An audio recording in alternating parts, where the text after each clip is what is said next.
기도로 이 시간 시작하도록 하겠습니다. 성부와 성자와 성령의 이름으로. 오소서 성령님, 저희 마음을 성령으로 가득 채우시어 저희 안에 사랑의 불이 타오르게 하소서. 주님의 성령을 보내소서. 저희가 새로워지리다. 또한 오늘이가 새롭게 되리다. 하느님, 성령의 빛으로 저희 마음을 이끄시어 바르게 생각하고 언제나 성령의 위로를 받아 누리게 하소서. 우리 주 그리스도를 통하여 비나이다. 아멘. 성부와 성자와 성령의 이름으로. 네, 안녕하십니까. 네. 아까 방금 전에 소개하셨지만 저는 유지훈 스테파노 신부입니다. 뭐 이렇게 박혜 선생님 부탁으로 이렇게 하게 됐는데, 처음에는 강의 하나 해서 하면 되죠 네 했는데 제목이 너무 어마무시한 내용이라 좀 긴장도 되고, 성화라는 그런 거룩하게 되는 거 하나도 못하고 있는데 그걸 해야 된다니 참 떨립니다. 저는 올해 지금 제주도에서 뭐 아실 수도 있지만 소년법에 의거해서 1호 처분받은 친구들 지금 3명 데리고 있고요. 3명에서 이제 작년까지는 이제 대림동에서 있었고요. 그래서 아이들과 함께 살고 있습니다. 그래서 이제 가정집 같은 그런 분위기고요. 제 주 업무는 아침에 이제 아이들이 다행히 다 학교 가는 아이들이에요. 그래서 이제 5시 반에 일어나서 6시엔 깨워야 돼요. 학교가 멀어서. 그래서 이제 6시 깨우고 밥 해주고, 그 다음에 버스 정류장까지 데려다주고, 예. 그 다음에 이제 나와서 이제 애들 흘리고 간 양말 치우고, 이렇게 뭐 빨래 같은 거 이제 좀 정리하고 청소하고, 그러다 이제 애들 끝나갖고 이제 근처 가요 그러면 또 이제 데리러 가고, 그럼 이제 저녁 먹이고, 뭐 운동도 같이 하고, 책도 같이 읽고, 이제 고등학생들입니다. 다 아기들은 아니고. 이제 이게 저희 주 업무고, 이제 주말에는 주방 오시는 분이 안 오시기 때문에 이제 밥을 해줘야 돼요. 그래서 이제 맨날 이제 어머니한테 물어봅니다. 이거 어떻게 김치찌개 어떻게 만들어요? 이제 엄마표 레시피를 받아갖고 이제 막 해주고, 처음에 애들이 인상 쓰다가 그래도 먹고 살아야 되니까 맛있게 먹고 있습니다. 그래서 이게 제 주 업무인데, 내가 이럴 줄 알았으면 차라리 장가를 갈 거네. 뭐 하고 있나 이제 그런 생각은. 아이들도 막 자꾸 물어봐요. 신부님 이렇게 다 신자들은 아니에요. 신자들은 아닌데 이제 맨날 물어보고, 신부님 이렇게 잘생겼는데 왜 결혼 안 해요? 너네들 때문에 그렇단다 이제 그렇게 얘기를 하고, 이제 그러면서 이제 아이들과 살고 있습니다. 그러면서 제가 항상 질문을 합니다. 이것이 어떤 의미가 있을까? 내가 아이들 밥을 해주고 아무도 몰라주는 그런 일들이잖아요. 근데 여담으로 잔소리가 엄청 느는 거예요. 이제 아이들 이불 개고 와라 뭐 하라 하다가 어느 순간 딱 어머니가 생각나는 거예요. 그때 엄마가 잔소리를 막 하면서 막 도망가 버렸는데, 이게 그거였구나 하고 이제 어머니한테 전화했고, 40몇 년 만에 사죄 말을 죄송하다고 그 시절에. 하여튼 그런 상황에서 살고 있는데, 이것이 무슨 의미가 있을까 그런 생각을 많이 합니다. 내가 밥을 해주는 거, 아이들 뭐 빨래나 청소 뒤치다거리 해주는 거, 정말 드러나지도 않고 화려하지도 않지만 이 안에 하나님은 어떻게 작용하시는가, 이런 것들 한번 오늘 생각 같이 한번 나눠보면 좋을 것 같아요. 시작하면서 유명한 얘기인데, 예전에 아주 그냥 이야기입니다. 중세 시대 때 아주 큰 수도원이 있었어요. 거기 수사님들, 신부님들 많이 살고 있었는데, 뭐 늘 그렇다듯이 이제 그 수도원에 되게 이제 아주 잘생기고 열심히 하는 저처럼 그런 수사님 한 분 계셨고, 그 수사님 뭐든지 열심히 기도도. 그 옆에 뚱뚱한 수사님 한 분 계세요. 뚱뚱한 수사님. 그 수사님 맨날 밥도 2번씩 먹고 묵상할 때 맨날 자고, 그 다음에 막 게을러요. 그리고 맨날 밥을 2번씩 먹는 거예요. 다른 사람들은 수도자를 1번씩 먹는데. 어쨌든 그렇게 살다가 다 이제 죽었죠. 이제 시간이 흘러서. 그래갖고 이제 그 잘생기고 멋지고 열심히 하는 수사님 딱 천국에 가세요. 당연히. 딱 갔는데 그 뚱뚱한 선생님이 딱 있는 거예요. 그리고 저놈은 어떻게 왔지? 그래갖고 이제 예수님한테 할 말이 있다. 예수님 잠깐 얘기 좀 하자고. 그래서 쟤는 어떻게 뭘 했길래 이렇게 천국에 왔습니까? 라고 물어봤을 때 예수님이 하셨던 말이, 쟤는 원래 창조 때부터 하느님과 내 아버지가 쟤를 만들 때 3번 먹게 만들었는데 쟤는 2번만 먹었다. 평생에 걸쳐. 그래서 내가 그걸 어떻게, 그 마음을 어떻게 내가 지옥에 보낼 수 있느냐, 그런 이야기를 했다고. 오늘 성화라는 이야기를 하면서 결국 성화라는 건 다른 게 아니라 하느님의 시선으로 보는 겁니다. 다른 사람들. 내 시선으로만 보는 것이 아니라 하느님의 시선으로 보는 것. 내가 보지 못하는 그 사람만이 갖고 있는, 또 그 사람과 하느님만이 알고 있는 그런 선함을 발견해낼 수 있는 것. 이것이 저는 성화라고 생각을 합니다. 그래서 오늘 제목이 너무 거창합니다. 살레시오 가족의 성화와 영혼 구원의 영성 이렇게 얘기하는데 영성이 과연 무엇인가 이거 굉장히 어려운 처음에 이 제목이 이건 줄 몰랐어요. 저는 살레시오 가족만 보고 그냥 살레시오 정신문 몇 개 얘기하면 되는 줄 알았는데 영성이 무엇인가 되게 어려운 단어잖아요. 근데 영성이 왜 가능한가 보면 영성은 어디서부터 시작하냐면 육화의 신비로부터 시작합니다. 보이지 않는 하나님이 보이는 인간이 된 거예요. 보이지 않는 하나님께서 인간성을 지니고 어떤 물리적인 시간과 공간 안에서 사셨다라는 거예요. 우리가 복음을 묵상할 때 진짜 놓치지 말아야 되는 것이 예수님이 인성 안에서 어떻게 활동하셨을까? 세리 마테오를 불렀을 때 그 눈빛이 어땠을까? 어부들을 불렀을 때 예수님은 어떤 말을 했을까? 분명히 했다는 거예요. 그 시간과 공간 안에서 그 흔적들이 남아있다는 거예요. 세리와 죄인들을 환영했을 때 예수님이 어떤 마음으로 그 사람들, 죄인이라고 하면은 진짜 우리 공동체를 힘들게 하는 사람들입니다. 나는 정말 열심히 사는데 우리 그 운전할 때 그런 거 팍팍 나타나잖아요. 난 차선 잘 지키고 하는데 누가 캐치하면 벌써 욕 막 나오잖아요. 그런 사람들하고 예수님은 어떻게 저렇게 편하게 지낼 수 있었을까? 그 사람들하고 어떻게 이렇게 술을 한잔 마시고 밥을 먹고 그렇게 구체적인 어떤 태도와 눈빛과 말투를 갖고 사셨다라는 겁니다. 이게 영성이라는 거예요. 보이지 않는 하느님이 나라는 인격 안에서 내 오늘 하루에 어떤 구체적인 내가 했던 어떤 말, 행동, 내 눈빛, 다른 사람을 대한 태도에서 그 하느님이 드러날 수 있다라는 거죠. 그런데 이제 하느님이 너무 크니까 그 중에 어떤 특별한 모습들이 우리 안에서 드러날 수 있다라는 겁니다. 그래서 영성이란 그리스도 영성을 산다라는 것은 막 기도하고 막 하늘 안에서 막 이게 붕붕 떠 있는 것이 아니라 내 인생 설계를 하느님과의 관계 안에서 설정하는 겁니다. 나의 인생 설계를 다른 어떤 세상이 주는 그런 철학이나 뭐 요즘에 무슨 MBTI 뭐 심리학 그런 거 되게 많이 유행하잖아요. 근데 막 호호하잖아요. 근데 우리가 과연 복음을 읽으면서 나도 한번 저렇게 해볼까? 이거 한번 고민해 봐야 된다는 거죠. 그래서 이제 그 영성의 핵심은 그래서 우리가 하느님의 생명 안에 살겠다.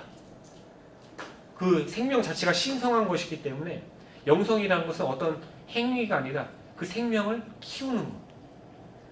하느님 안에 있겠다라는 거. 하느님의 생명 안에 있겠다. 이게 다른 말로 하면 하느님의 친교 안에 있겠다라는 거고 이건 뒤에서 제가 좀 더 구체적으로 말씀을 드리겠습니다. 인간 생명이라는 게 그리스도교 신앙 안에서는 인간은 하느님의 모상으로 창조되었다. 이게 핵심입니다. 그래서 우리의 생명 안에 하느님의 흔적이 있다라는 거죠. 내 옆에 있는 저 사람 안에도 하느님의 흔적이 있다라는 거고 내가 저렇게 미워하는 뭐 요한 씨나 마리아 씨 안에도 하느님의 흔적이 있다라는 거죠. 그것을 찾아내고 그것을 경배하는 것. 이것이 영성 생활입니다. 요즘에 이제 전 세계적으로 이야기하는 생태 영성도 마찬가지죠. 하나님이 온갖 피조물을 만들었기 때문에 자연 안에서도 하나님의 흔적이 있다라는 것이고 그 흔적을 우리가 찾아내고 발견하고 그것을 소중히 여기자라는 게 생태 영성입니다. 그래서 그 하나님의 생명에 우리가 실제로 참여하고 그렇게 참여하려니까 우리가 어떤 특정한 행동들을 해야 되는 거예요. 그 특정한 행동들이 이제 소위 말하는 윤리적 행위라고는 하지만 그래서 이제 이게 바뀌면 안 돼요. 그리스도교는 그런 어떤 생명, 하나님과 친교 안에 있는 게 우선이지 뭔가 율법을 잘 지키고 계명을 잘 지키고 시간 맞춰서 기도하고 이게 우선이 아니다라는 겁니다. 그런데 이 생명이 영원한 생명이라는 게 거죠. 이게 어떻게 주어졌냐? 예수 그리스도가 와서 죽고 부활하면서 그 생명이 그냥 흘러 지나가는 생명이 아니라 영원한 생명이다라는 게 핵심이고 이것이 소위 말하는 파스카 신비입니다. 예수님의 죽음과 부활. 이것이 그리스도교 신앙, 그리스도인들의 삶의 핵심에 있는 거죠. 이것을 믿느냐 안 믿느냐 이제 우리의 선택에 달려있는 겁니다. 그러니까 죽음의 영역, 아무것도 아닌 영역에서 새로운 생명, 영원한 생명, 참 생명으로 넘어가는 파스카, 그 패스오버라고 하잖아요. 넘어가다. 그래서 우리 영성의 핵심은 바로 이겁니다. 내 안에 죽음의 영역을 받아들이고 그것을 통해서 생명으로 나아갈 것인가. 이게 좀 말이 어렵죠. 예를 들어 우리가 성체성사를 모신다, 성체를 모신다. 그게 뭐예요? 예수님의 생명에 참여하겠다라는 거예요. 이게 이제 점점 제가 좀 감수 좀 더 구체적으로 말씀을 드리도록 하겠습니다. 어쨌든 그 생명에 참여한다, 생명을 성장시킨다. 이런 것들이 이제 영성 생활이고 그 생명이 하느님으로부터 왔다. 이제 이런 이야기를 하는 건데 이런 생활을 그러니까 이제 하느님과의 친교 안에 있을 때 우리가 그 세상을 바라보는 시선, 타인을 바라보는 시선, 그리고 내 자신을 바라보는 시선이 바뀝니다. 내 하느님 안에 있을 때. 예를 들면 하느님을 빼고 얘기해봐도 내 마음이 편안하면 옆에 있는 사람들의 어떤 단점이나 이게 잘 안 보여요. 그죠? 괜찮아요. 근데 내 마음이 불편하면 다 보여요. 그런 건 똑같은 거예요. 우리 신앙에서 내가 하느님의 친교에 머무를 때는 세상을 하느님의 눈으로 보려고 하고 하지만 하느님의 친교가 없어질 때는 이제 내 욕심이 생긴다라는 거죠. 그래서 영성생활행위라는 게 바로 하느님의 어떤 친교 안에서 내가 머무른다는 것을 내 구체적인 일상 안에서 보여주는 것. 그리고 이것이 어떻게 가능한가? 이게 바로 아까 제가 시작 기도를 했던 성령의 움직임이라는 겁니다. 그런데 이 움직임이 세상 사람들은 불편해요. 세상 사람들하고는 저희가 좀 반대로 움직이기 때문에 좀 손해보고 좀 용서하고 나 험담하는 사람 참아주고 저거 참교육 한번 시켜야 되는데 안 한다라는 거죠. 그래서 그리스도교가 아직까지도 존재할 수 있는 게 그렇게 살고 있는 사람들이 굉장히 많다라는 거예요. 되게 위대한 어떤 성인들 뿐만이 아니라 그냥 일상생활 안에서 차분하게. 그러면서 사람들이 보는 거예요. 쟤는 왜 저렇게 살까? 왜 바보같이 살까? 하고 궁금함을 가지는 거죠. 그러면서 아, 저거는 저 사람만의 노력이 아니구나. 무언가가 있구나. 그 서두에 말씀드렸지만 애들이 항상 물어보는 거죠. 지금 그렇게 잘생긴 걸 왜 포기하고 살아요? 그때 얘기하는 거죠. 하느님 때문이다. 확실한 신앙의 증거가 되는 거죠. 좀 농담이에요. 영성에 대해서 좀 이제 좀 감을 잡으셨다라고 하면 성화는 뭐냐? 바로 내가 하느님 친교 안에 머물러 있다. 이것이 성화입니다. 성화가 자칫 생각하면은 뭔가 내가 노력을 해갖고 한 단계 한 단계 올라가서 성취해야 되는 게 아니에요. 그냥 하느님 친교 안에 머무는 겁니다. 어떤 무슨 노력이나 투자를 해서 얻어지는 것이 아니라 그냥 머무는 거예요. 내가 기도를 할 때든 아니면 애들 위해 밥을 할 때든 빨래를 할 때든 그냥 뭐 성당에 있을 때든 아니면 내 직업을 열심히 할 때든 간에 내 마음이 하느님 안에 있으려고 하는 거. 그리고 하느님과 친교를 나누고 있는 거. 그러니까 이 질문 한번 해보시면 돼요. 너 누구와 함께 있느냐? 지금 내 마음에 내가 지금 누구와 함께 있느냐? 그 창세기 보면 너 어디 있느냐 이런 질문 하시잖아요, 하느님. 근데 저는 좀 더 나가서 너 누구와 함께 있느냐? 하느님과 함께 있느냐? 아니면 누군가와 함께 있느냐? 그러면 그 누군가와 너는 지금 친교를 누리고 있느냐? 아니면 대결을 하고 있느냐? 우리가 자꾸 미움을 키우잖아요. 우리 미움에 물을 계속 주잖아요. 생각하면서. 그죠? 이런 질문 한번 해보시면 돼요. 내 마음을 그렇게 잡아먹는 그 사람과 내가 이 안에서 친교, 화합을 이루려고 노력하는지 아니면 대결을 하고 복수를 하고 갚아주려는 데 시간을 쓰는지 요겁니다. 그래서 성화의 그 느낌은 내가 뭔가를 열심히 해갖고 막 노력하고 성취하는 것이 아니라 그냥 하는 친교 안에 머물러 있는 것. 그리고 지금은 우리가 물리적인 시간과 공간의 한계 속에 이렇게 있지만 이것이 언젠가는 온전하게 완성될 거라는 것. 요거가 이제 성화라고 할 수 있습니다. 조금 더 이제 좀 지루한데 그리스도교의 본질이 뭘까라고 했을 때 저는 친교와 소통이라고 생각합니다. 친교와 소통. 하느님은 계속 자기를 소통하고 싶은 거예요. 나 이런 사람이야. 나 이런 신이다. 이걸 우리에게 소통해주고 싶은 거예요. 그 핵심이 무엇일까? 우리 그 예비자 교리 받을 때 가장 어려운 교리가 뭐죠? 제일 이해하기 힘든 거. 삼일체냐, 삼일체. 그죠? 근데 그 삼일체라는 게 이거는 저희가 계시 진리잖아요. 계시. 인간이 이성으로 과학적 탐구를 해서 얻어낸 게 아니에요. 계시 받은 거예요. 그럼 여기서 중요한 거는 삼일체가 어떻게 이루어지지? 인격은 뭐고 위격은 뭐고 이거 따진 거보다 더 중요한 거는 왜 하느님은 자기를 삼일체로 우리에게 알려줬을까? 어떻게가 아니라 그러니까 소위 말하는 how를 묻는 것이 아니라 why를 물어봐야 되는 거예요. 왜? 우리가 창세기 1장 보면서 그 창조 순서를 보면서 아 세상이 저렇게 이렇게 안 하잖아요. 하느님이 세상을 이렇게 만들었구나. 아름답게 만든 이걸 보잖아요. 똑같아요. 삼일체도. 왜 하느님은 자기를 삼일체로 전달했을까? 그 삼일체라는 게 뭐예요? 결국 하느님의 존재 방식이 친교의 존재 방식이라는 거예요. 하느님이 존재하는 그 본질이 친교, 함께 존재하시는 분이라는 거예요. 우리 성경에서 맨날 얘기하는 것 중에 하나가 하느님은 사랑이십니다. 사랑은 항상 관계를 존재로 합니다. 나와 누군가의 관계가 있을 때 사랑이 섞이는 거지 나 혼자 그 사랑하는 게 아니에요. 그럼 하느님은 사랑이십니다. 삼일체이신 하느님. 요거 핵심은 뭐예요? 그리스도교는 철저하게 관계, 친교로 이루어지는 종교이다라는 거죠. 예수님께서 세상에 복음을 전하셨다라고 했을 때 복음이 자꾸 얘기 들으는데 복음이 뭐예요? 라고 하면 뭐라고 답할 수 있을까요? 복음이 뭐예요? 라고 물으면 뭐 각자 다 있겠지만 복음 저는 딱 하나라고 봐요. 그 예수님 마태복음의 예수님의 이름은 임마누엘이라 하리라 그죠? 임마누엘 뜻이 뭐죠? 하나님께서 우리와 함께 계신다. 여기서 중요한 거는 그 우리가 구분이 없다라는 거예요. 너가 죄인이든 의인이든 율법을 잘 지켰던 이방인이든 할례를 받았다 그 상관없이 하나님은 인간이랑 같이 있고 싶다라는 거예요. 너가 무슨 죄를 졌던 무슨 짓을 했던 그거는 다음 문제고 하나님은 상관없이 그 인간 하나하나와 함께 하고 싶었다. 이것이 복음의 핵심이에요. 그래서 예수님은 왔을 때 바리사이들도 잘 어울리고요. 그 보면 복음이 나요. 초대받아서 갔다 오고 세리와 죄인들하고도 잘 어울리고 그것이 뭐야? 하느님 안에서는 세리와 죄인과 의인과 이 구분이 없다라는 거예요. 다 사랑한다는 거예요. 그 구분을 누가 만들어요? 우리가 만든다라는 거죠. 복음의 핵심은 그거예요. 자, 우리가 부활절 때 사도행전은 쫙 있습니다. 초대교회가 어떻게 성장하나요? 초대교회가 잘 짜여진 교리체계 사도들이 막 뛰어나가고 계획을 해서 한 게 아니에요. 초대교회가 점점 성장해 나간 거는 그 예루살렘에서 그 몇 명 되지도 않은 그 사람들을 통해서 온 세계로 퍼져나갈 수 있었던 이유는 딱 하나입니다. 포함입니다. 포함. 사람을 가리지 않고. 사람들이 보니까 나도 저기 공동체 한번 가입하고 싶은데 근데 이 사람 할례를 안 받았어. 그럼 이제 고민하는 거죠. 얘를 받아들여야 돼? 안 받아들여야 돼? 그럴 때 사도들은 뭘 생각했을까요? 예수님은 어떻게 했을까? 근데 생각해보면 예수님은 죄인이나 의인이나 상관없이 다 받아들였다는 거예요. 오케이, 받아들여. 할례 안 받은 사람도 받아들이고. 또 이렇게 이방인들도 같이 끼고 싶대요. 그럼 어떻게 우리는 막 어떤 조건을 잴 수 있잖아. 너 교리 받았어, 뭐 했어, 이런 거 그런 거 물어보지 않았다라는 거죠. 너도 와, 너도 와. 그러면서 이 친교 안에 포함을 시켜 나갔다라는 거죠. 그래서 교회가 지금까지 존재할 수 있는 핵심은 이겁니다. 포함. 이 포함은 어디서 오느냐? 하느님으로부터 온다. 하느님은 가리지 않는다라는 거죠. 근데 우리 이제 교회가 이제 그 소위 말하는 제도화되면서 우리 안에 이제 구분하기 시작하는 거죠. 제 주일미사 빠졌는데 또 와서 성체를 모시네. 이런 거 이제 나오는 거죠. 이제 우리 안에. 제 판공성사도 안 했는데 근데 레이지오를 하네. 이런 얘기 나오는 거죠.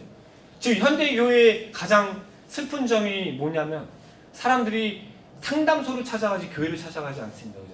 왜? 상담할 때는 윤리적 판단을 하지 않아요. 그냥 다 들어줘요. 지지해줘요. 그거 원래 교회가 했던 역할입니다. 초세기부터. 우리는 사람들을 심판하려고 있는 게 아니에요. 교회는. 받아들이고 포함하고 용기를 주려고 왔는데 그 동력을 자꾸 상실하니까 이제는 교회가 매력이 없잖아요. 그러니까 다 상담소 가는 거예요. 우리도 본당 공동체 안에서도 보시면은 뭐 소공동체를 해서 활성화해야 된다. 근데 결국 나중에 보면 그 소공동체끼리만 모이지 레이지오 왜 깨집니까? 싸워서 안 나가잖아요. 딴 데 프레시는 바꾸잖아요. 이게 교회 안에서 계속 일어난다는 거죠. 우리가 지금 회복해야 되는 게 바로 친교라는 겁니다. 왜? 하느님의 존재 양식 자체가 친교의 존재 양식이라면 그런 하느님을 믿는 우리도 1번으로 여겨야 될 의무가 친교라는 거고 친교는 내가 그와 함께 시간을 보낼 수 있느냐 이런 거예요. 여기에 용서의 개념도 포함되는데 하느님이 인간을 용서했을 때 어떤 방식이냐면 너 잘못했네. 너가 뭘 잘못했는지 알아? 그치 이거지. 인정해서 그래 잘했어. 기회를 줄게. 이런 게 아니라는 거예요. 하느님은 우리 죄를 드러내갖고 밝혀주고 인정했어? 용서해줄게 이런 게 아니라 네가 죄 짓던 간에 나는 괜찮아. 난 너랑 아직도 밥을 먹고 싶고 너와 함께 있고 싶고 너의 이야기를 듣고 싶어. 이게 하느님의 메시지. 이게 복음의 메시지라는 거예요. 그러다 보니까 우리가 그럼 저 하느님하고 내가 어울리려면 내가 어느 정도 준비를 해야 되겠구나 이런 생각을 하는 거죠. 거기서 회개가 나오는 겁니다. 회개가 죄를 딱 알려주고 반성해 이런 게 아니라는 거죠. 이게 원래 초창기부터 그리스도교가 갖고 왔던 그런 엄청난 보화인데 우리가 점점 잊어버리고 있다라는 거죠.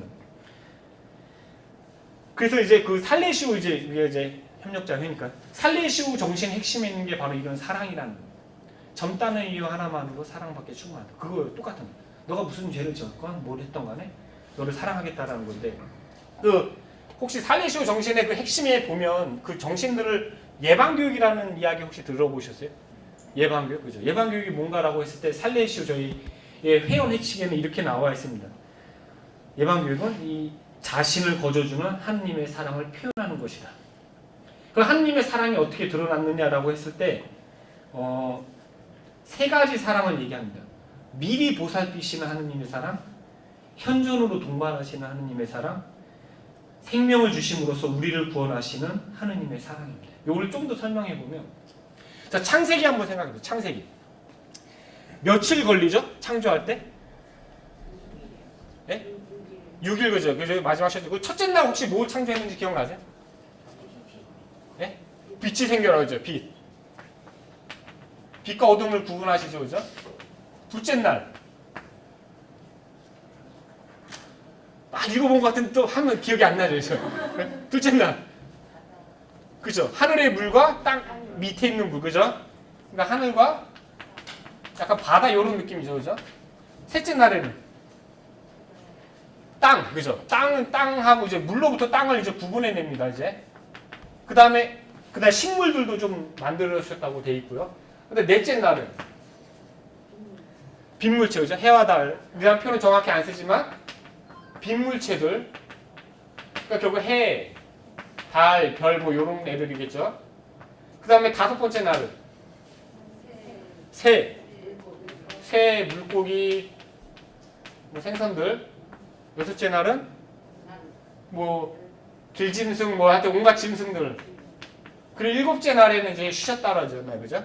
그리고 사람은 언제 만들어요? 여섯째 날에 만들잖아요, 그죠? 그럼 왜 창세기 저자는 이렇게 얘기를 했을까? 왜? 이 순서가 어떤 순서일까? 를 보면은 요렇게 한번 연결을 해보세요. 예. 첫 3일은 약간 공간 이런 거를 창조하시고, 세 번째 3일은 그 공간들을 지배할 수 있는, 혹은 그 공간들을 차지할 수 있는 것들을, 그죠? 이것이 다 된 다음에 누가 만들어요? 사람. 그게 여기서부터 드러나는 거예요. 하느님이 세상을 만들었을까? 이게 중심이라는 거죠. 이 사람을 너무 사랑해갖고 미리 보살피시는, 다 세팅한 다음에 이제 사람을 만드셨다라는 거죠. 미리 보살피시는 하느님의 사랑. 여기서 드러나는 겁니다. 이게 예방교육의 첫 번째 우리가 아이들한테 주는 거죠. 미리 보살피는 거잖아요. 미리 보살핌. 근데 창조 끝난 다음에 하느님 이제 다 됐다, 이제 알아서 해라고 하지 않잖아요, 그죠? 이제 구약과 신약의 역사를 한번 보시면, 제가 글씨를 잘 못 써서.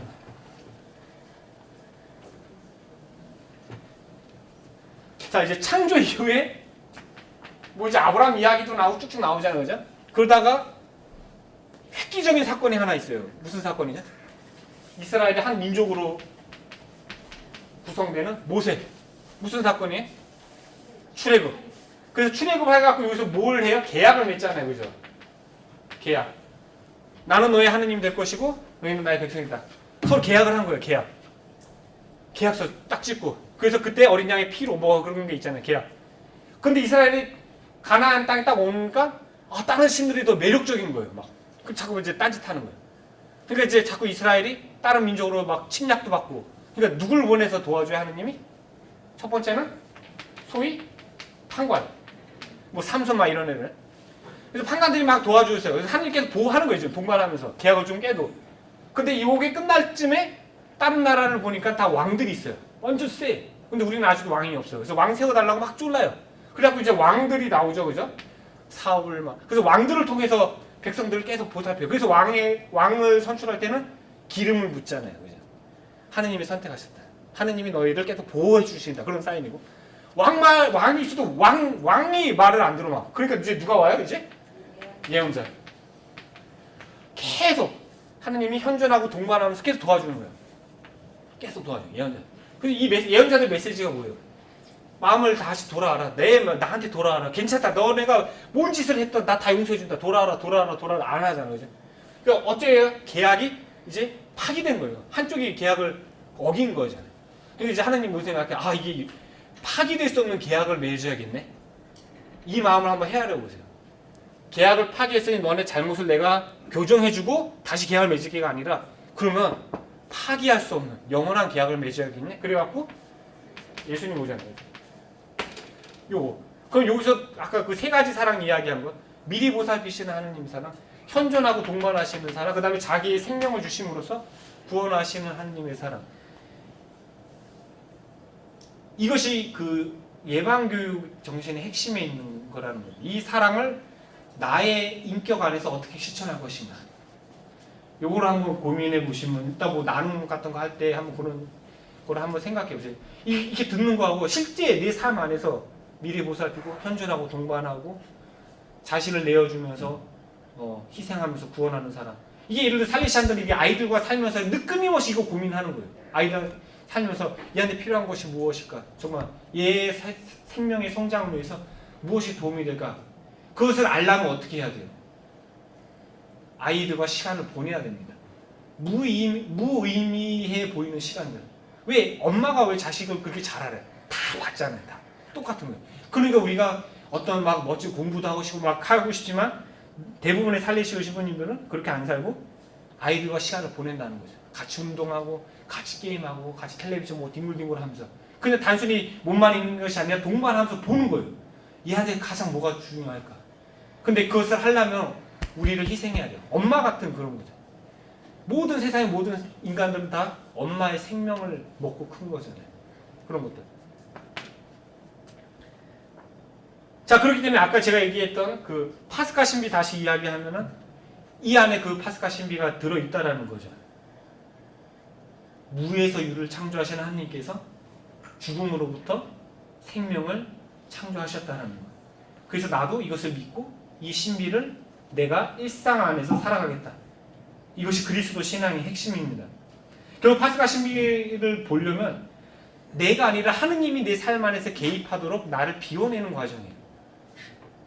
내가 억울한데, 내가 봐주면 손해보는데, 그렇죠? 저놈은 내가 혼담하는데 그걸 참아주는 것이 무익해 보이는데, 그런데 그것을 내가 견뎌주면서 하느님이 움직이도록 하는 것. 이것이 그리스도교 신앙과 윤리의 모든 핵심입니다. 법을 잘 지키는 것이 아니라. 칼 라너가 썼던 그 영을 체험한다는 것은 이라는 글이 있는데 잠깐 이거 좀 쉬어가는 의미로 칼 라너가 쓴 신학자가 쓴 겁니다. 우리는 자기를 변명하고 싶은데도 부당한 취급을 받았는데도 침묵을 지킨 적이 있는가?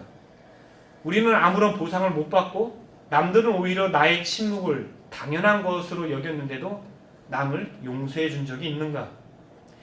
우리는 하느님과 그 뜻이라고 부르는 저 신비롭고 소리 없고 헤아릴 수도 없는 분 때문에 순명한 적이 있는가? 우리는 아무런 감사도 인정도 받지 못하면서 내적인 만족마저 못 느끼면서도 희생을 한 적이 있는가? 우리는 순전히 양심의 내적인 명령에 따라 아무에게도 말 못할, 아무에게도 이해 못 시킬 결단을 자신이 영영 책임져야 할 결단일 줄 알면서 내린 적이 있는가? 하느님을 사랑하면 죽을 것만 같은데도 하느님을 사랑한 적이 있는가? 하느님의 사랑이 죽음 같고 절대적인 부정 같아 보일 때 그래도 하느님을 사랑한 적이 있는가? 의무를 행하면 자기 자신을 참으로 거역하고 말살한다는 안타까움을 어찌할 수 없는데도 의무를 행한 적이 있는가? 우리는 아무런 감사도 이해도 메아리 치지 않았는데 누구에게 친절을 베푼 적이 있는가? 그와 같은 일이 내게 있었다면 영을 체험한 것이다. 이 신학자 똑같은 얘기를 합니다. 21세기의 그리스도인은 신비가가 되거나 아무것도 아닐 것이다. 우리가 세상 안에서 드러낼 수 있는 건 하나입니다. 신비적 차원입니다. 왜? 저 사람들 뭐 때문에 저렇게 살까? 이 궁금증을 끌어내는 거예요. 세상이 우리보다 더 잘합니다. 우리 봉사단체 아닙니다. 그리고 안타깝게도 교회 봉사단체가 제일 싸움도 많다 그래요. 열심히 봉사하고 오면서 싸우잖아요. 그죠? 서로 갈라져. 근데 우리는 신앙생활하고 신앙활동하고 구분할 수 있어야 돼요. 신앙생활이라는 거는 이 신비 안으로 들어가겠다는 거예요. 나의 침묵, 정말 내가 다 지는 것 같은 그 침묵 안에서 하느님이 드러날 수 있다라는 요거까지가 이제 모든 그리스도인이 받는 보편적 사명입니다. 핵심이고요. 그럼 특별히 우리가 살레시오 가족이라고 이제 묶였을 때 우리가 받은 카리스마는 무엇일까? 이제 살레시오 가족으로 좀 좁혀 가보도록 하겠습니다. 그 이제 그리스도교 역사 안에서 성령께서는 많은 성인들을 불러 일으키십니다. 그래서 모든 성인들은 각자 독특한 성화의 길을 우리에게 알려주세요. 그들이 살았던 시대의 한계를 고스란히 지니면서 자기의 어떤 기질과 성격과 배경과 역사 안에서 어떻게 하느님을 만나고 어떻게 하느님 친교 안에 있었는지를 우리에게 보여줍니다. 네. 감사합니다. 저도 사랑합니다. 근데 이제 그 성인들이 모든 신비를 다 알려줄 수는 없어요.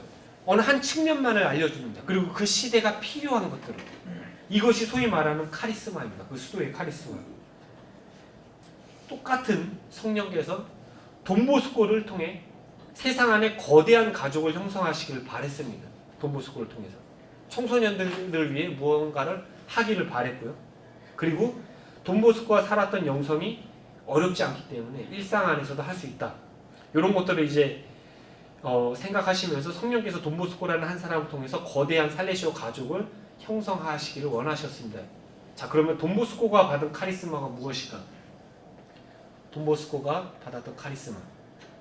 이거 잊으시면 안 돼요. 제 말일 수도 있는데 돈보스코가 성령으로부터 받은 카리스마는 청소년을 교육했다는 거예요. 앞에 뭐가 붙느냐? 그리스도의 마음으로 청소년을 교육했다. 그리스도의 마음으로 청소년을 사랑했다는 거예요. 그리고 이 방법과 이 정신을 교회와 세상 안에 널리 퍼뜨려서 거대한 가족을 하나의 운동을 형성시켰다라는 거예요. 그렇기 때문에 아시다시피 살레시오에는 아랍 국가에도 들어갑니다.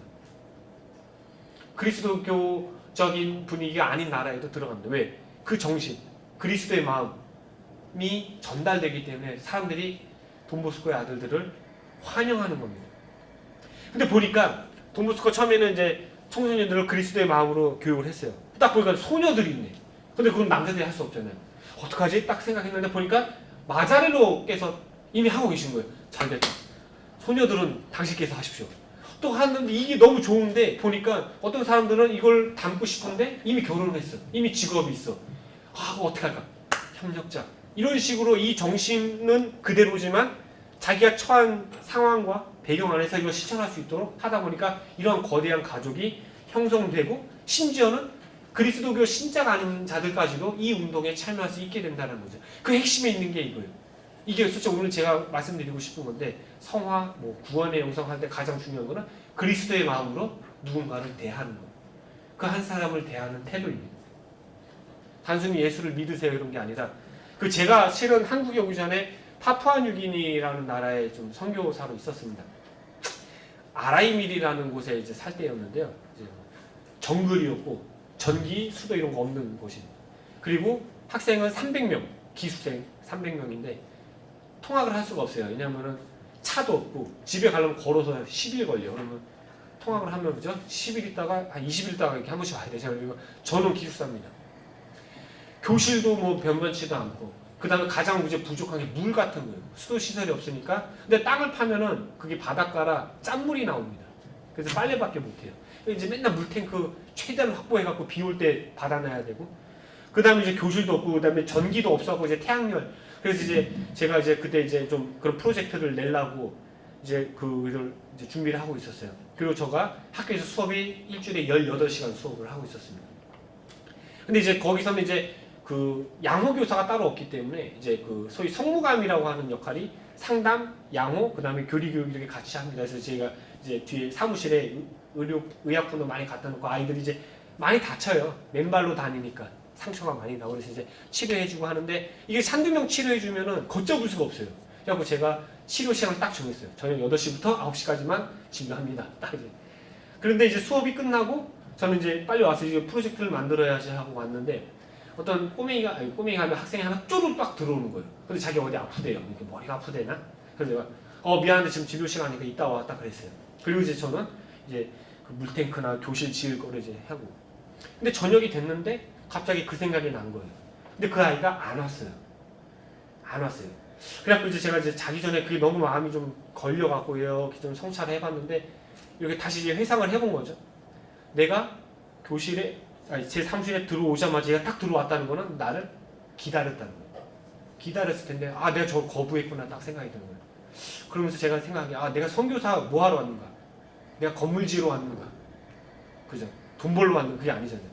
그 한 사람 한 사람에게 예수님의 마음으로 대하려고 왔는데 내가 이걸 까먹고 딴 데 정신 팔렸구나. 그래서 그때 그렇다고 해서 그 이후로 막 제가 아이들한테 잘하고 막 그러지는 않아도 이게 저한테 살레시안으로 살면서 원체험 같은 그런 체험입니다. 그 한 사람을 대하는 태도, 나에게 왔던 그 한 사람을 그리스도의 마음으로 대하는 것. 살레시오 영성의 핵심은 여기 있는 거예요. 이게 우리가 할 수 있는 성화의 길이라는 거예요.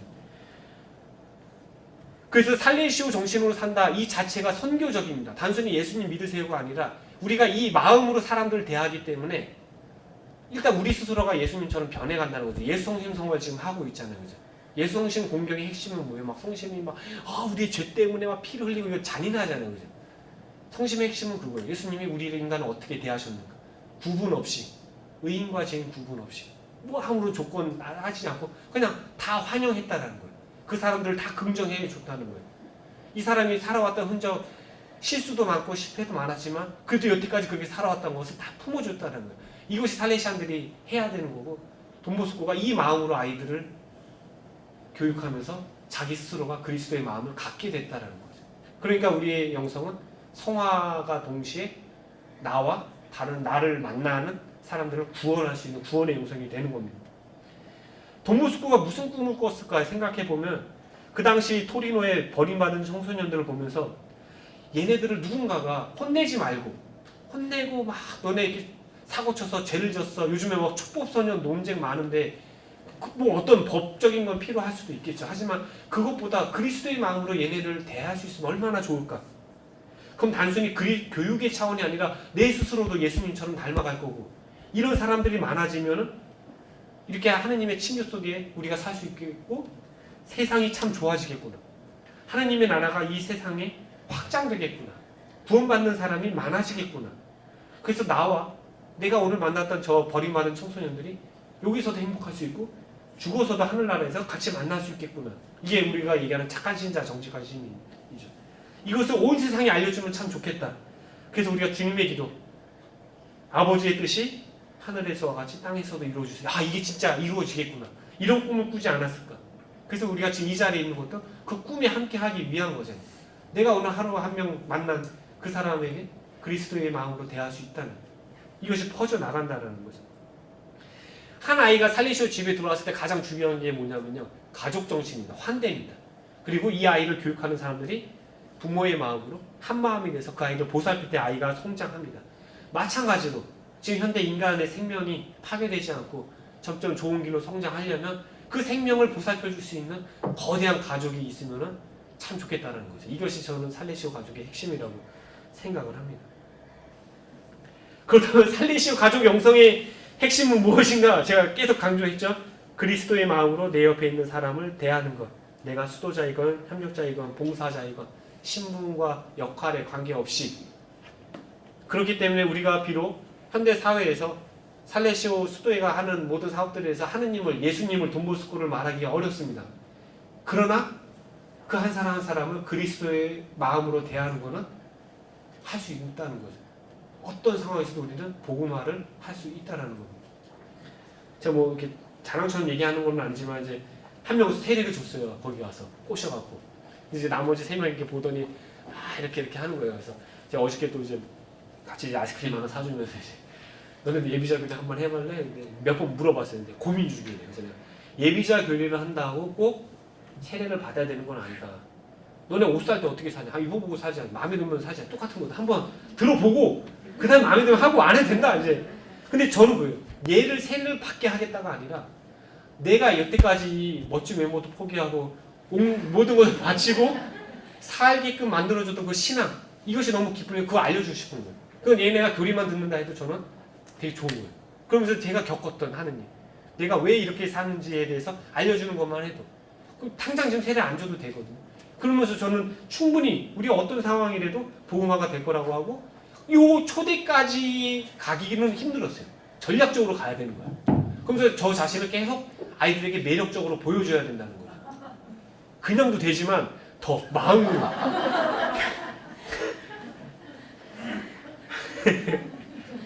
네, 적당히 해야 되는데. 그 예방교육을 실천하는 건 어떻게 해야 되는 거냐? 사랑을 표현하고 선을 찾아내는 거예요. 그 돈보스코께서 이런 말씀을 합니다. 아무리 가망 없는 아이일지라도 그 아이 마음 안에 선에 반응하는 지점이 있다. 그것을 찾아서 울려주는 것이다. 그러면 한 사람 안에 있는 선함을 보려면 뭐가 필요하냐? 신앙의 눈이 필요하다는 거죠. 내가 갖고 있는 어떤 잣대로 그것을 그 사람을 이렇게 보면 안 된다는 거죠. 산상설교에 이런 말씀이 있습니다. 행복하여라 마음이 깨끗한 사람들, 그들은 하느님의 얼굴을 보게 될 것이다. 내 마음이 깨끗해야 하느님의 얼굴을 본다는 거죠. 내 마음이 깨끗해야 이 사람 안에 있는 선함, 이 사람이 하느님으로 받았던 그 아름다움을 볼 수 있다라는 거죠. 그렇기 때문에 우리 스스로가 정화가 필요한 거죠. 이 정화가 필요한 게 내가 죄인이니까 나는 깨끗해져야 돼 이런 게 아니라 하느님 보기 위해서 내 안에 있는 선, 내 옆에 있는 사람들 안에 있는 그 선함을 보기 위해서 우리 스스로가 깨끗해지려고 노력하는 거죠. 내가 나쁜 사람이라서가 아니라. 그러면서 이제 그 예방교육의 그 대명제 중에 하나 그러잖아요. 젊다는 이유 하나만으로 사랑받기 충분해. 이거 많이 들어보셨죠? 근데 이게 되게 무시무시한 말인 게 뭐냐면, 그럼 나는 내 스스로가 사랑받기에 충분하다고 생각하는가? 이거 되게 좀 한번 고민해 보시면 좋을 것 같아요. 또 저 같은 이제 수도자들은 이제 같이 이렇게 살다 보면 이제 형제들하고 같이 살기 때문에 때로는 이게 질투가 납니다. 질투가 나고 어느 정도 이제 나이를 먹으면은 아씨 나도 이제 한 자리 주면 좋겠는데 막 그런 생각을 해요. 근데 안 줘요. 계속 막 그 일만 시켜요. 그러면 이제 막 이제 그런 거 뭐라 그러죠? 상대적 박탈감? 막 그런 걸 느끼는 거예요. 잘 보면 내가 사실하는 이유 하나만으로, 내가 복음을 전파할 수 있다는 그 이유 하나만으로 기쁠 수 있어야 되는데 안 기쁜 거죠. 그런 마음을 갖고 사고친 아이한테 괜찮아, 너 젊다니라는 사랑받기 충분해. 이거는 기만하는 행위죠. 그러니까 결국은 젊다는 이유 하나만으로 사랑받기 충분합니다라고 얘기하려면 내 스스로가 사랑받기 충분하다고 확신이 있어야 돼요. 그 확신이 있을 때 우리 얼굴 표정이 바뀝니다. 눈빛이 살아있고 그 눈빛을 본 아이들이 거기에 적응하는 거예요. 그러니까 거기에 반응하는 거예요. 아, 이 사람 진짜 뭐가 있구나. 아, 그러네. 근데 자기 맨날 죽겠다고 하면서 막 불만해서 괜찮아, 너 젊다는 이유 하나만으로 사랑받기 충분해. 이건 거의 폭력이라고 보는 것이죠. 근데 이것을 위해서 그 한 사람이, 그리고 내가 사랑받기에 충분하다라고 느끼기 위해서는 이제 처음에 얘기했던, 다시 돌아오면 하느님의 시선으로 볼 필요가 있다라는 거죠. 하느님과의 친교 속에 머물 필요가 있다라는 것이죠. 하느님의 친교 안에 머무는 것이 무엇일까? 아, 기도를 하고 막 이렇게 있는 게 아니라 내 안에, 내 옆 사람 안에, 그리고 세상 안에 숨어 있는 하느님의 업적을 찾아내는 거죠. 그것을 찾아낼 때 나는 하느님의 친교 안에 있는 거죠. 왜냐? 그 아름다운 것을 자꾸 보려고 하니까. 요한 1서에 보면 이런 말씀이 있습니다. 우리가 그분에게서 듣고 이제 여러분에게 전하는 말씀은 이것입니다. 곧 하느님은 빛이시며 그분께는 어둠이 전혀 없다는 것입니다. 만일 우리가 하느님과 친교를 나눈다고 말하면서 어둠 속에 살아간다면 우리는 거짓말을 하는 것이고 진리를 실천하지 않는 것입니다. 하느님과 친교 속에 있다는 것은 빛이신 하느님과 함께 있다는 거예요. 그럼 그 안에는 어둠이 없는 거예요. 어둠은 언제 생겨? 내가 빛을 등졌을 때 내 그림자가 보입니다. 하느님과 있을 때는요, 선과 악을 그렇게 따지지 않습니다. 그 빛 안에 그냥 머물러 있는 거예요. 근데 이게 안 돼요. 창세기 보면은 보신이 참 좋다, 다 좋았다고 하는데 우리가 아니라고 합니다. 왜 그럴까? 왜 이 친교 속에 머무는 것이 어려울까? 저는 이것을 창세기를 보면서 아담과 하와가 처음에는 알몸으로 있었어요. 그죠? 근데 그들은 부끄러워하지 않았습니다. 왜? 하느님과 친교에 있을 때. 언제 부끄러워하고 두려워하고 피합니까? 하느님과 친교를 깼을 때. 특별히 선악과 따먹잖아요. 그 말은 뭐예요? 하느님 없이 내가 선악을 알겠다. 하느님 없이 내가 지혜롭게 살겠다. 그렇게 해서 친교를 깨는 순간 부끄러워집니다. 우리가 언제, 그래서 우리도 마찬가지. 우리가 하느님과 친교에 없을 때 그때 다른 사람의 부끄러운 거, 다른 사람이 약한 거, 내 부끄러운 거, 이게 보이기 시작합니다. 그래서 그것을 공격을 하던가, 그것을 숨기던가, 그것을 기만하던가, 이런 식으로 계속 거기다 에너지 쏟고 있다는 거죠. 근데 다시 돌아가서 하느님 친교 안에 있을 때는 그런 게 부끄럽지 않았다는 거죠. 그러니까 예수님이 세상에 왔을 때 의인과 죄인을 구분하지 않고 그렇게 편안하게 만날 수 있었다는 거죠. 예수님이 늘 하느님과 친교에 있었기 때문에. 우리가 단순히 어떤 살레시안뿐만이 아니라 지금 현대 교회가 회복해야 될 가장 중요한 영성이 친교의 영성이라는 거죠. 구분하지 않고 그들과 함께 있을 수 있는 능력. 그 조금 약간 신학적으로 칠죄종 얘기 혹시 그런 거 들어보셨어요? 막 죄를 얘기하는 건 좋아하지 않는데, 교만, 질투, 분노, 인색, 탐욕, 음욕, 나태, 이게 다 하느님과 친교가 없을 때 생기는 것들입니다. 여기서 핵심은 뭐예요? 교만. 모든 죄의 시작이자 근원입니다. 하느님의 업적을 바라보지 않는 것, 내 소유로만 생각하는 것, 하느님처럼 되고 싶은 것. 그래서 우리가 언제쯤 화나요? 내 통제대로 안 됐을 때. 그죠? 내 통제대로 안 됐을 때. 저는 그게 언제 드러나면 축구할 때. 지면 뭐 화가 막 패스가 잘 안 되면 막 봉 빡차고 막, 아 이게 나구나 이제. 하느님 친교 밖에서 내가 선과 악을 판단하고 싶을 때.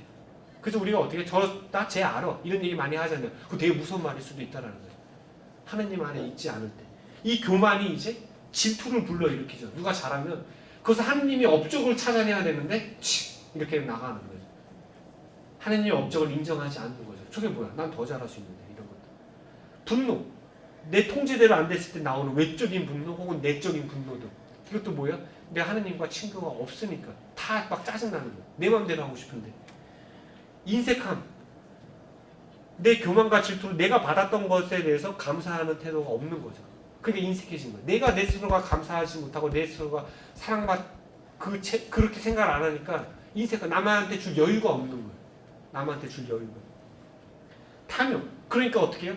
자꾸 이제 다른 것들로 채우고 싶어하고 뺏기기 싫어하고 더 갖고 싶어하고 음욕도 마찬가지고 하나님의 애초에 그렇게 아름답게 만들어 놓은 남자 여자를 다른 시각으로 보게 되는 거죠. 나태. 교만으로 인해 질투로 인해 내 안에 그리고 다른 사람 안에 있는 하나님의 업적 선함을 찾으려는 노력을 이제 하지 않는 거죠. 전 나태가 단순히 게으르게 사는 것이 아니라 이거라고 생각합니다. 내 역사 안에 그리고 또 내가 사랑하는 내 주변의 사람들 안에 하나님이 섭리했던 거를 찾아내는 노력을 안 하는 거죠. 귀찮고 힘들고 하니까. 그래서 정리해보면은 성화라는 것은 바로 이 친교를 회복시키는 거. 회복시켜 나가는 거. 내 안에 다른 사람 안에 세상 안에 있는 하나님의 흔적을 찾아서 그것을 경배하는 것. 그것을 존중하는 것. 이것은 단순히 장점을 찾아내는 것이 아니죠. 사도 바울은 이런 얘기 하잖아요. 나는 그리스도의 힘이 나에게 머무를 수 있도록 더없이 기쁘게 나의 약점을 자랑한다. 오히려 약점으로 보이는 것이 하느님의 시선으로는 장점일 수도 있다라는 거예요. 내가 설정한 세계에는 이 사람이 들어올 자리가 없습니다. 그러나 하느님이 설정한 세계에는 나와 이 사람이 함께 있는 거예요. 그걸 우리가 인정해야 되는데 때로는 내가 너무 열심히 했던 사람들은 내가 구축해놓은 세계에서 구분을 합니다. 이걸 포함시킬 사람과 포함시키지 않을 사람. 그렇기 때문에 그런 친교가 잘 안 된다라는 거예요. 다시 한번 복음의 핵심은 그겁니다. 하느님이 아직 우리와 함께 시간을 보내고 싶고 밥을 먹고 싶어하고 술을 한잔 마시고 싶어하고 우리의 이야기를 듣고 싶다라는 거. 이거를 우리가 받아들여야 한다는 거죠. 그렇기 때문에 우리가 제일 먼저 해야 되는 작업은 내가 내 자신을 하느님의 시선으로 한번 바라보는 것. 그래서 그 복음을 묵상하는 것. 이거 되게 이제 중요한 게 제가 처음에 얘기했던 영성할 때 얘기했던 예수님이 인간성 안에서 분명 어떤 말투와 행동과 태도, 다른 사람들의 태도, 어떤 눈빛들 이런 것이 있었다라는 거예요. 그걸 자꾸 닮으려고 노력하는 거예요. 외적인 걸 흉내내는 것이 아니라 예수님이 그렇게 행동하게끔 만들었던 예수님 마음을 자꾸 본받으려고 노력하는 거. 그렇기 때문에 우리가 자꾸 복음을 묵상하고 기도를 하는 이유가 그런 거라는 거죠.